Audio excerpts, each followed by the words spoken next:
The cells in the parenchyma tissue are isodiametric, which means roughly spherical or polyhedral. In a transverse section or cross section, they may be circular, oval or polygonal in shape. Sometimes you can see that they are elongated in this cross section. Here is the longitudinal section of parenchyma cells. See the length of these cells. Parenchyma cells have thin cell walls made up of cellulose.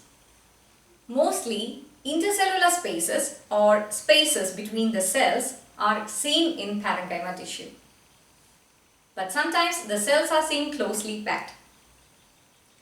Parenchyma cells are living cells and contain dense protoplasm. Protoplasm refers to cytoplasm plus the cell organelles. The parenchyma cells have a distinct nucleus and a large central vacuole. They are the most abundant tissue found in plants. Now, where are they found in plants? They form the fundamental or ground tissue in the non-woody or soft areas of the stems, roots, leaves, flowers and fruits. What do they do in these plant parts?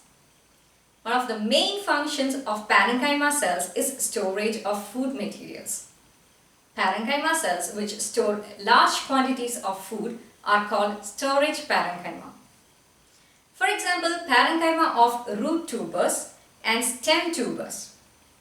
This picture shows parenchyma cells with starch grains found in the potato tuber.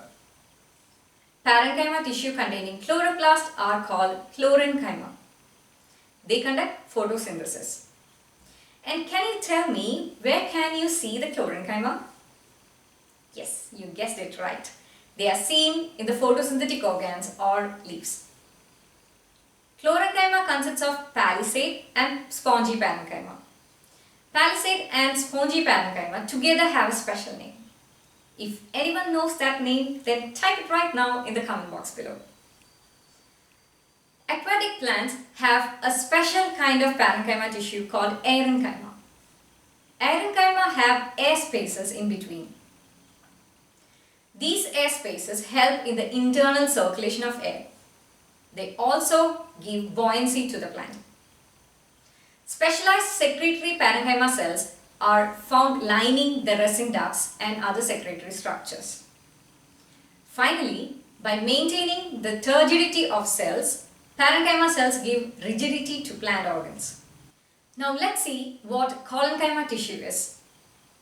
The cells of collenchyma tissue are also living cells which have depositions of cellulose, hemicellulose and pectin only at the corners of the cells. In this picture, can you see the difference between a parenchyma cell and a collenchyma cell? The parenchyma cells have thin walls. The thickenings of the collenchyma cells are shown here in yellow. Among the parenchyma cells, you can see the intercellular spaces. Collenchyma is derived from the Greek word kolla, meaning glue, which refers to their characteristic thick, shiny walls seen in a fresh tissue. Since they have thickened cell walls at corners, their primary function is to give mechanical support. They actually have thin cell walls but are thickened only at the corners, and because of the thickening, there are no intercellular spaces in collenchyma. In the cross section, the collenchyma cells may be circular, oval or polygonal. If we check the longitudinal section, then we can see that they are elongated cells. They are present below the epidermis in dicot stems and in the petiole and midrib of dicot leaves. They are absent in monocots. The reason is that most of the monocots develop sclerenchyma tissues in their early stages of development. Sclerenchyma provides more mechanical support than collenchyma, so there is no need of collenchyma tissue in monocots. Collenchyma is the living mechanical tissue found in young dicot stems, petioles and midrib of dicot leaves. Since they have thick cell walls only at the corners, collenchyma cells are flexible and so they can resist bending and stretching caused by winds.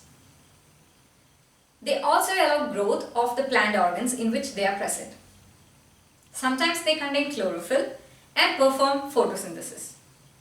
Finally, the sclerenchyma tissue. The term sclerenchyma is derived from the Greek word skleros, meaning hard, and the main characteristic of sclerenchyma cells is their thick cell walls. Sclerenchyma tissue consists of thick-walled dead cells. Dead cells. That's interesting, right? It means that the protoplasm or the living content of the cell is absent in sclerenchyma cells. So, the cell cavity or lumen is usually empty. You can be happy about this because since there is no protoplasm, sclerenchyma has no much functions except one important function. And what's that? Being thick-walled, it gives mechanical support to plant organs. It is the chief mechanical tissue in plants. It gives protection to the plant body from various adverse physical conditions. You may remember that the cell wall thickening at the corners of cells in the collenchyma is due to deposition of cellulose, hemicellulose and pectins. But the cell wall thickening of sclerenchyma cells is mainly due to the deposition of lignin.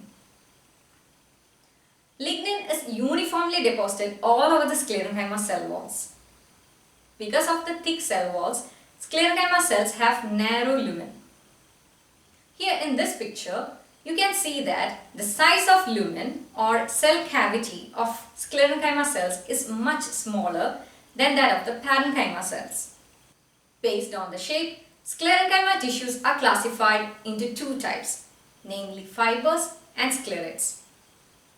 Fibers are elongated and sclerates are not so elongated sclerenchyma cells. Let's see the differences. Fibers are elongated cells with tapering ends. They occur in bundles. Fibers, being strong and flexible, are used in the manufacture of ropes and textiles. Jute and coir are obtained from thick bundles of fibers. Sclerates are extremely thick-walled cells. They are also called stone cells. They are non-elongated when compared to fibers. Sclerates are of varying shapes. Some of them are even branched. Because of the extremely thickened cell walls, they have very narrow cavities or lumen than the fibers. Sclerates are brittle, not flexible, and so they cannot be spun like fibers. Sclerates may occur singly or in aggregates throughout the ground tissue. If you have eaten fruits like guava, pear or sapota, you might have noted that the fruit pulp is not so smooth or it is gritty. Actually, this grittiness in the fruit pulp of these fruits is due to the presence of sclerates. Sclerates are also found in the shells of nuts and seed coats of legumes.